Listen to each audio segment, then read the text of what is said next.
to say we have a wonderful platform today, and it's also what I consider the condition of being human. The interesting part of this is that we have artists, our singer, Mark, who wrote the song He Will Sing the day after Santa Fe. And it was brought to us by Larry Hurst, a member. So his entrepreneur brought it here. And Jinah, who wrote She, is here today. And we had that play last fall. And Sarah was an entrepreneur and brought it to the society. And now we have this platform. So I applaud that. And I wear my orange today in support of controlling guns in the United States, eliminating gun violence. And I wear my Native American turquoise in support of Indigenous people. And I, as a victim of childhood abuse, support Jinah totally.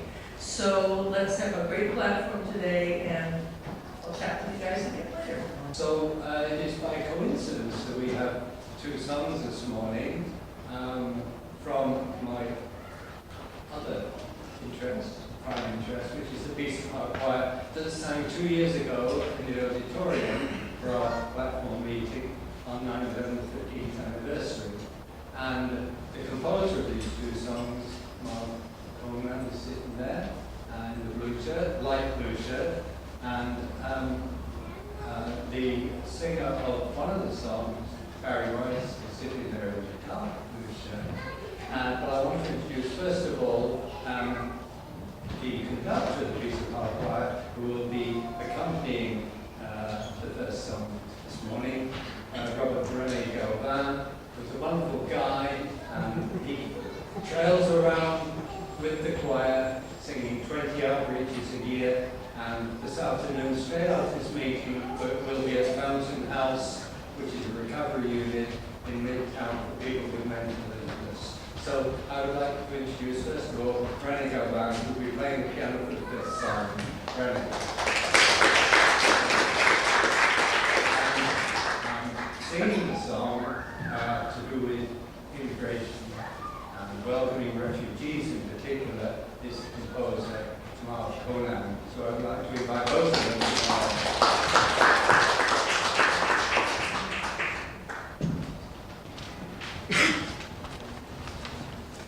The order of the songs is reversed on the Freedom Store is going to be first, and it's about refugees.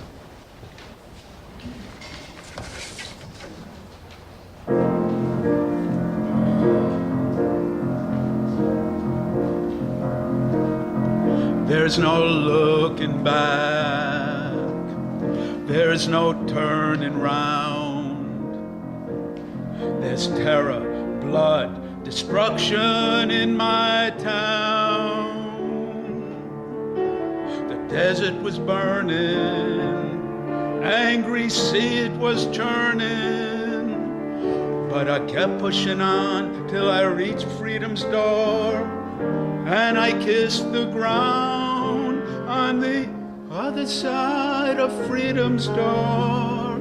People follow their dreams on the other side of freedom's door. Children, they play make-believe.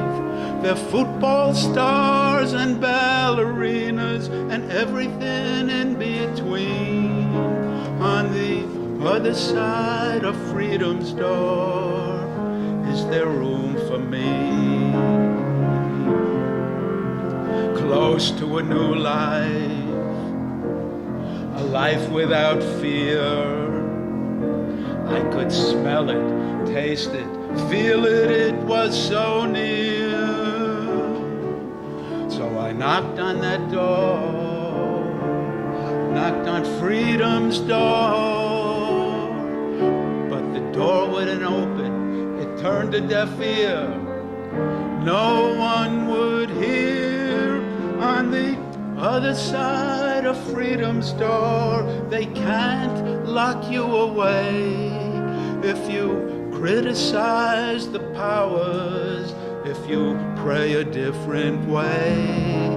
On the other side of freedom's door, you're free to spread your wings. On the other side of freedom's door, is there room for me?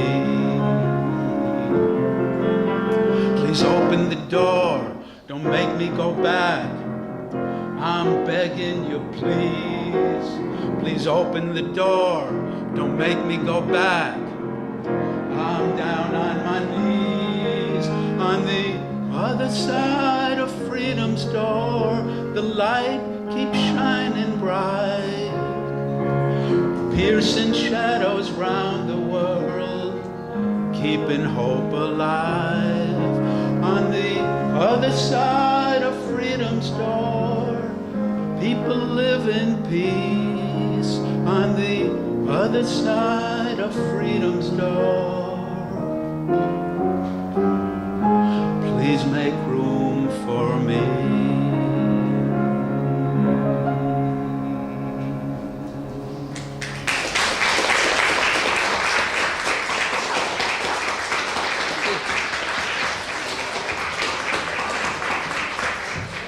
I was kind of nervous. This is my professional debut.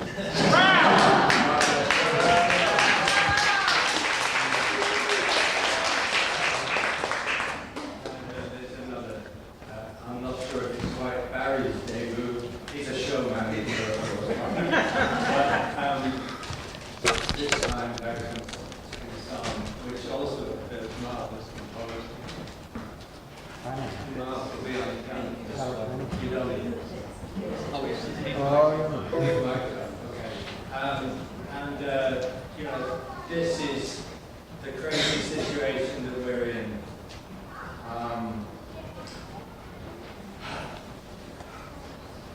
Yeah, I became a US citizen last year, and I'm just getting to grips with the fact that, you know, hearing and reading that, you know, in this country, you, me, we, something like 25 times more liable to be murdered by killing than in most other supposed civilized countries. I don't suppose. It's a wonderful country, and we have wonderful freedom, and we have ghastly things to clear up. And this song is called When Will It End?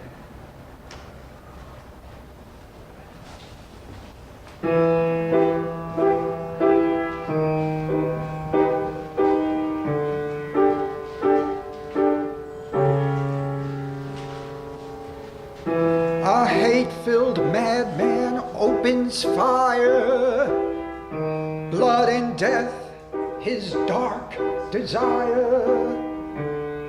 A lot of people die. The whole country, it grieves and cries. And when the crying's done,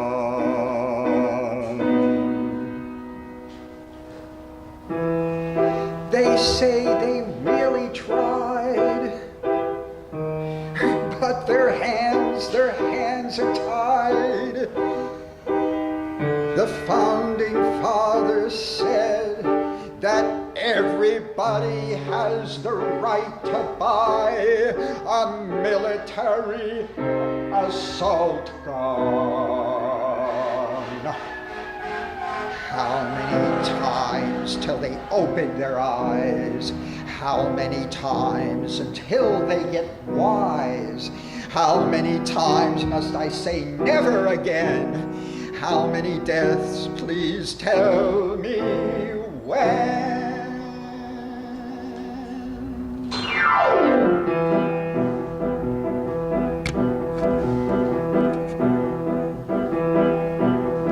Columbine, 13, never again. Virginia Tech, 32, never again. Binghamton, 14, never again. Fort Hood, 13, never again. Sandy Hook, 27, never again. Carolina Church, never again. San Bernardino, 14, never again. Pulse Nightclub, 49, never again. Vegas Festival, 58, never again. Texas Church, 26, never again. Parkland, 17, never again. Texas Elementary, 10, never again. How many times till they open their eyes? How many times until they get wise? How many times must I say never again? How many deaths, please tell me when?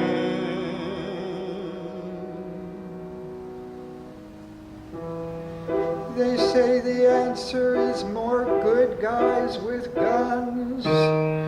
Carry them every place and bad guys will run. Movie theaters, bars, schools, churches. It's so elementary, why don't you approve? And the guns will protect us from tyrannical government.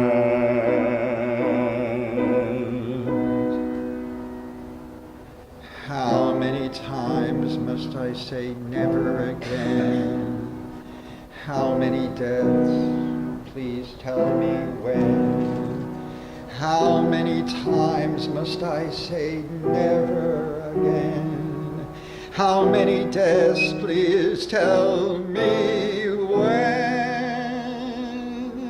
Never again, never again, never again.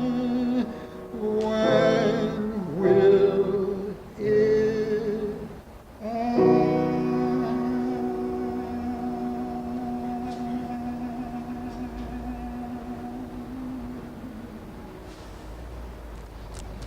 To live and reclaim your voice, reclaim your sense of freedom without feeling the burden of what has happened to you.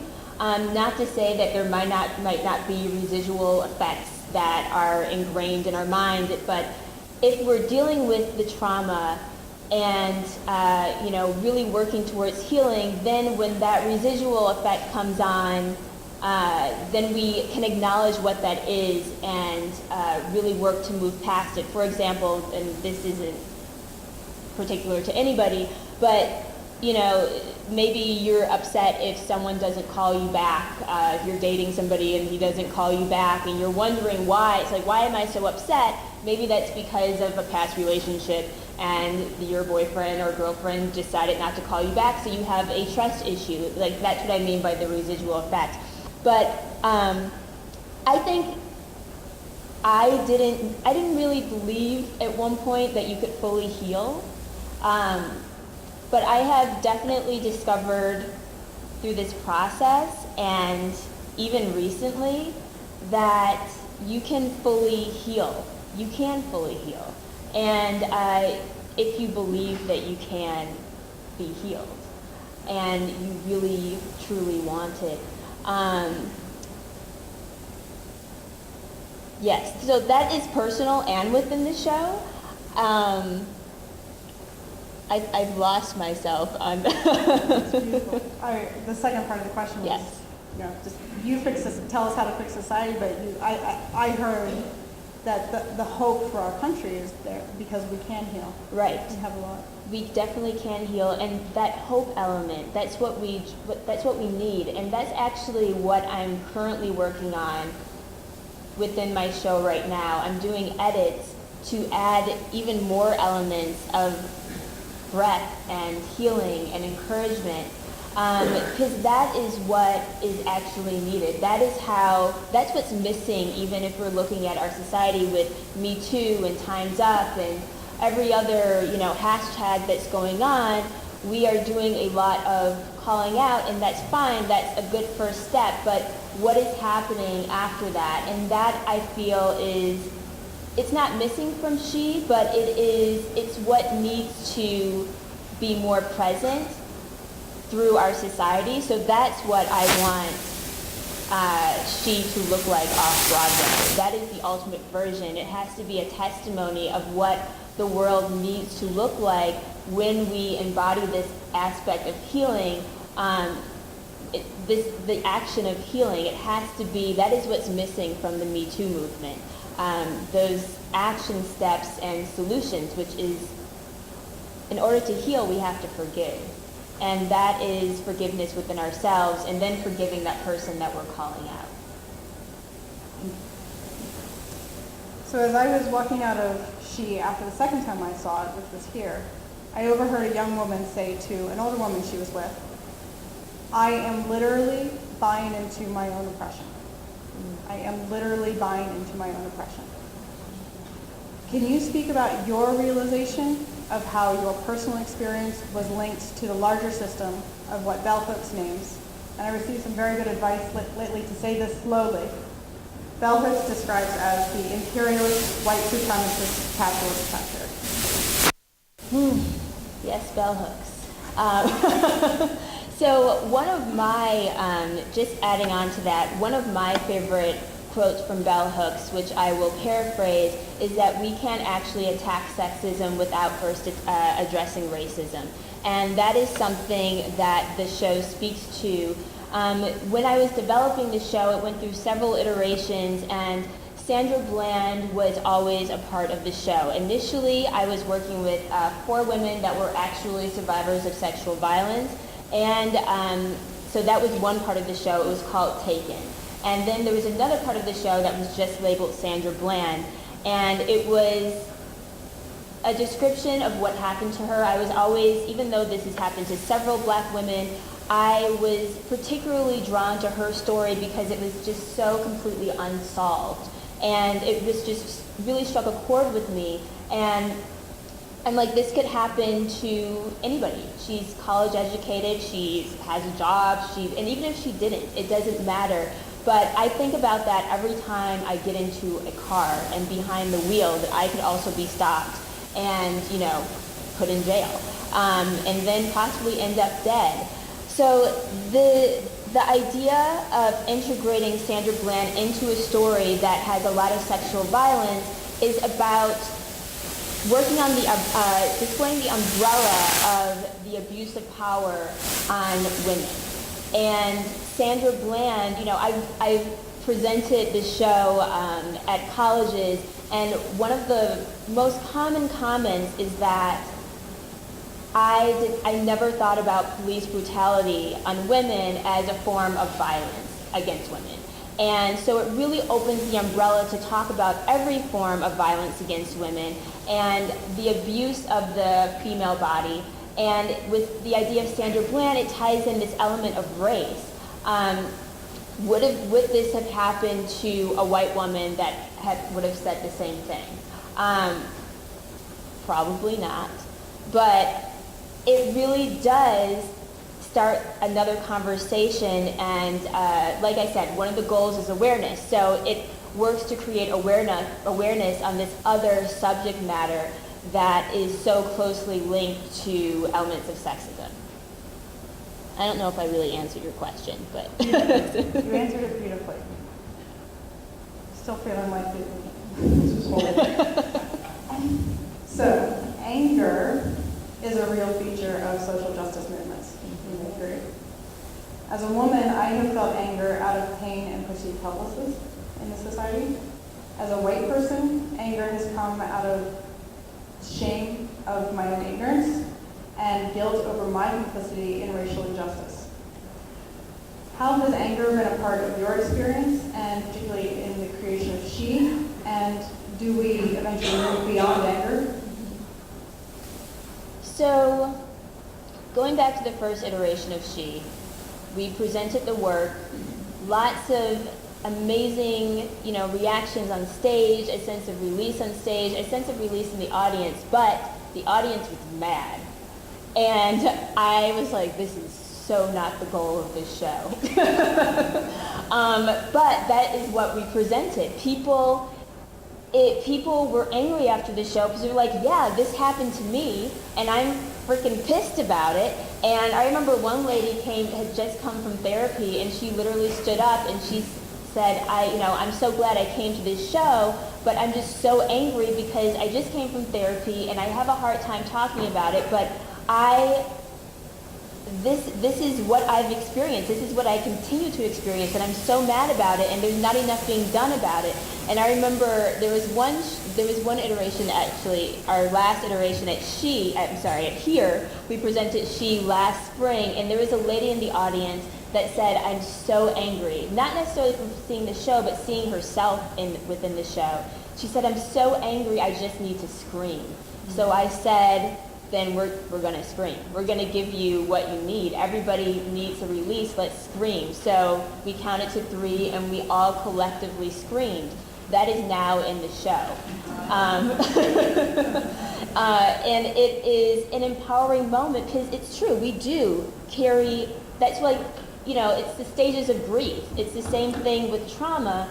We have so much anger, and that's okay. We have to acknowledge the anger, but we can't settle into it, not for too long, because then we get stuck, and that's, unfortunately, a lot of us get stuck there, and it's not healthy for us to get stuck in any level. It's not healthy for us to get stuck within the anger. It's not healthy for us to get stuck within the anxiety or the depression of it. We go through each stage. It's important to acknowledge it, but then we have to find a way to continue to walk forward and move past it. And maybe that's through writing it down. Maybe it is through screaming. It is that first step of maybe telling your story, whatever that first step is for you, to somehow get to a point of release. And it's going to be different for everybody, but I know that for many women, simply telling, not simply, but not so simply, telling their story and exposing it for the first time, that's why Me Too has been so powerful. And then what do we do after it? And like I said before, a large element of that is the forgiveness. I was there for that performance of The scream? The Scream. Yes. It was amazing, and I'll kind of just implode that, so bear with me.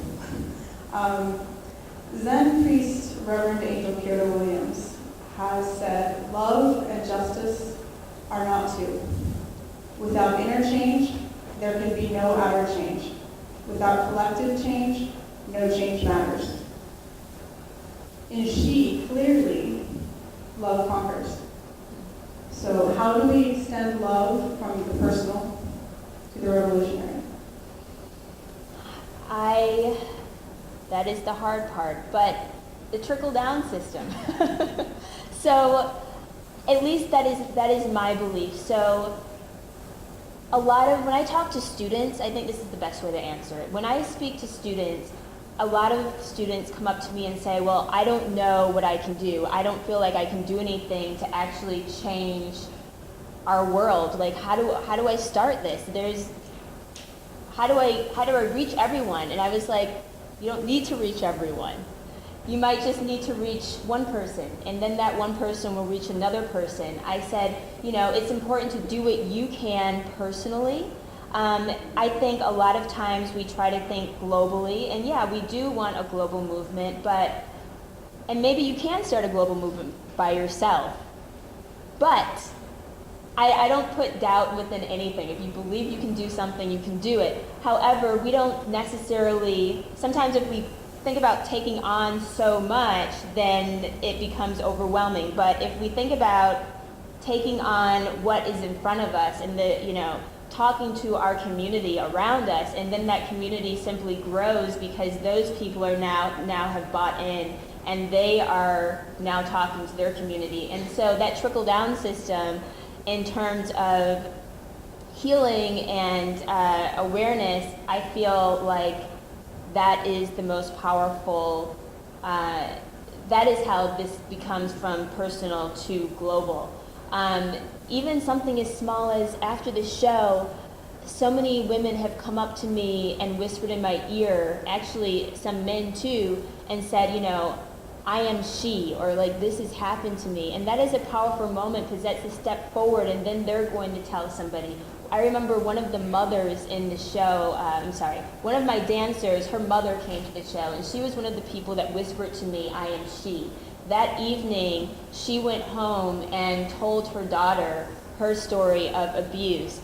And it opened up a door, and the dancer came back in the next day, and she started crying, and you know, I spoke to her, and she was like, yesterday was just one of the most powerful evenings I've ever had with my mother, because she, for the first time, opened up to her, and she knew something about her mother that she had never known. And the same thing happened with my own mother. My grandmother is one of the women in the story, and my grandmother told me her story just randomly one day, and I put it in the show, never told anybody, never told my own mother. The first time my mother saw it and heard my grandmother's story, her own mother's story, was in the show. And I remember after the show, my mom said, so much to me makes sense about my own mother now. And she was like, thank you for opening this door for me. So there can be transformation through someone else. And so going back to the global issue, it really is just a continuous trickle of energy. And just to add on to that, I see an energy therapist. And one of the meditations that we do as a group is, envisioning holding the world in front of you and radiating from your heart that pink or white light of love radiating onto the world. And I believe if you believe it, then it will eventually be. In the protest scene of She, which is pretty awesome, if you don't know, She is multimedia, so we've got the screen up and images and things like that. There's a moment where the dancers come out with a sign, like, so in that moment in She, we hear Linda Sarsour's voice from the 2017 Women's March. And I'm going to extend this for just a little bit. If you want to know if you are going the right way, follow women of color. We know where we need to go, and we know where justice is. Because when we fight for justice, we fight for it for all people. So I'm going to ask you, what does a liberated future look like? And what can we do, each one of us, in our daily lives to bring it about? Well, adding on to that quote, follow women of color, sisters and brothers.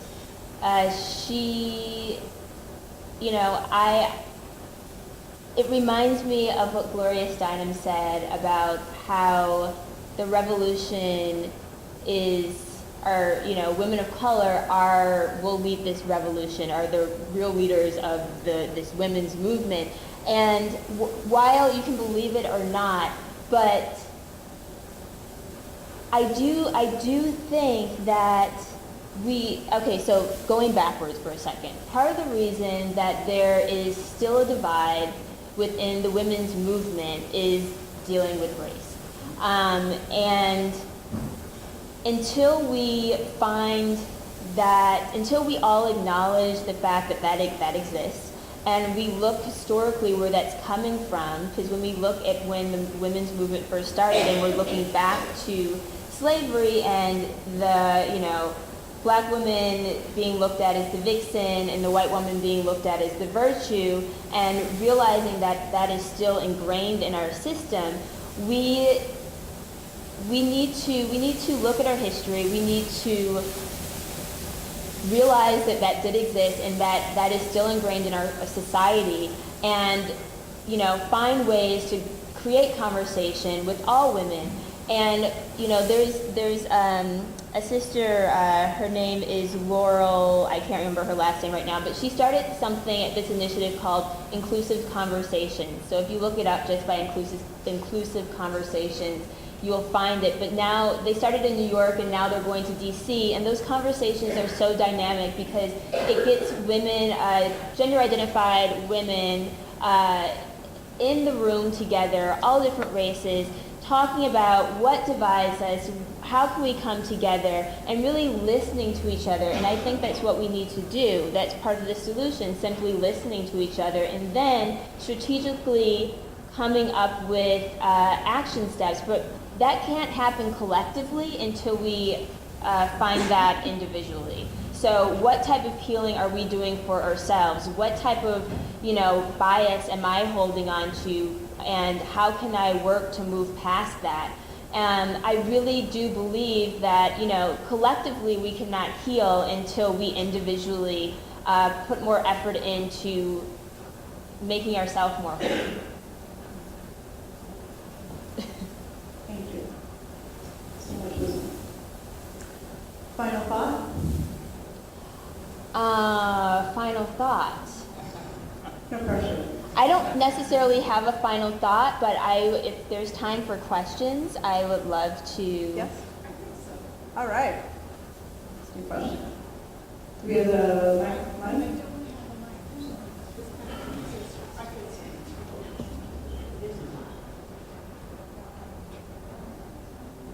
Okay, does anyone want to ask you a question? I have a big mouth.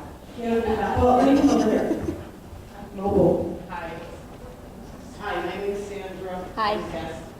I just want to know, are you involved at all with the needs to change, like the statute of limitations on childhood sexual abuse? I am not directly involved in any political initiatives. I am right now solely working through the art and just community, I shouldn't say just, but art and community work to push forward the initiative. So I'm working on the artistic side to promote growth in that area.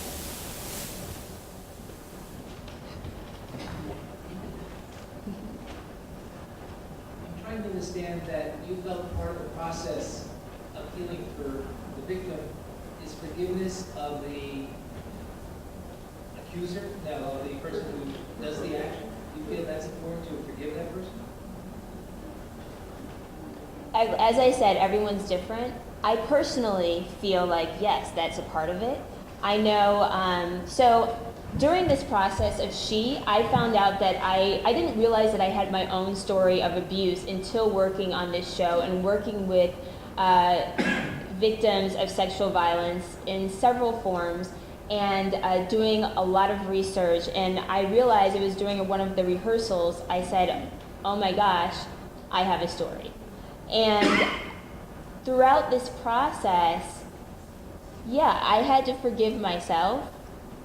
And I definitely forgave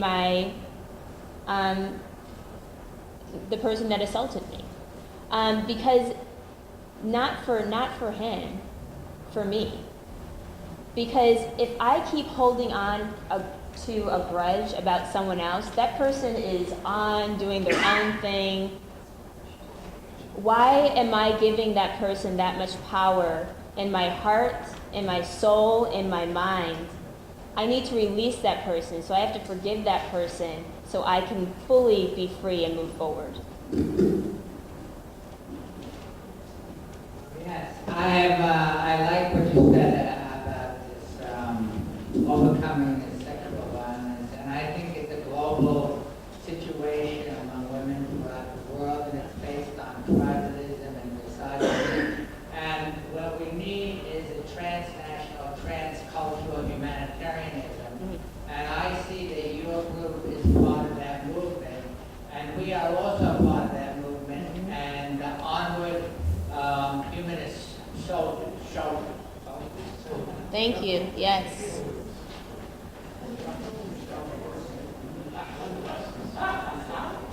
Okay, is this on? Okay, oh.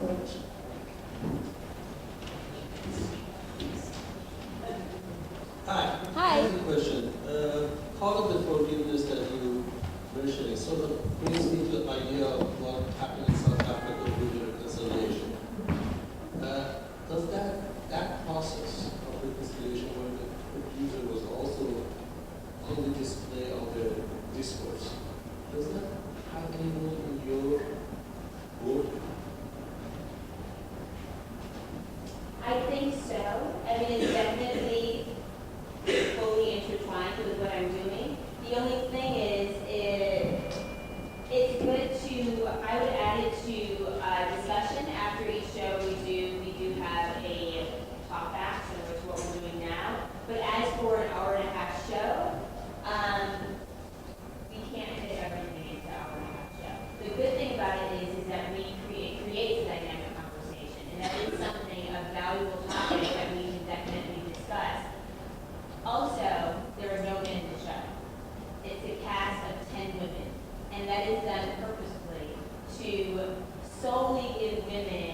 Thank you.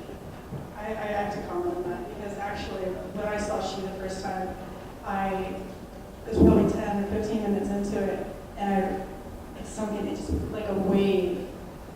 It was like a wave of warmth that it was just women and it was it was a brave space. Yes. Safe and brave space, yes.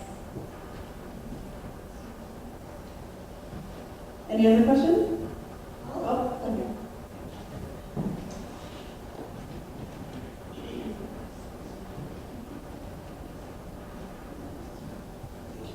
I was just, it's basically a follow-up to one question that somebody else asked. And I was trying to picture,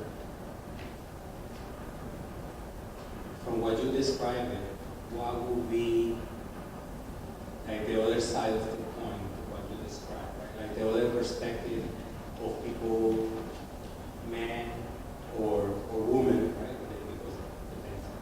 Abuse can come from either, that realize that they have done this and that they are struggling with their own feelings and trying to reconceptualize themselves or to grow themselves to change. So that they could redeem themselves or escape this aspect of themselves. So I want to address two elements of what you said. One, that this happens on both sides, or to anyone. Men do this to men, women do this to women, and vice versa, and all intertwined. And I want to acknowledge that truth, but also saying that she is focusing on the topic of abuse of women's bodies from men. So just one pocket of it. In terms of wanting to reconcile with yourself, and there are workshops out there. The first thing I would say is talk to someone that has been through that rehabilitation or reconciling with themselves. Working with people at like Connect NYC, who they do tons of workshops and personal talks on redefining manhood and redefining womanhood, because men have a certain idea about maybe how to treat women, but those, not all men, but those sexist ideals have also transferred to some women as well, and we end up perpetuating it just as much as the men. But like Connect NYC does a lot of work around that. There are other organizations. My husband, Kevin Powell, he does free talks at Judson Memorial Church about redefining manhood. So there are definitely organizations and individuals out there working to redefine manhood and redefine womanhood and how we should be treating each other in general. And so that would be one aspect, find that community, and Connect NYC is a great way to start looking into those resources, but also, someone that you may know, a friend, just opening a dialogue and starting to work through it that way. I think it really is about starting to work through a dialogue and trying to understand how you feel and, staying open.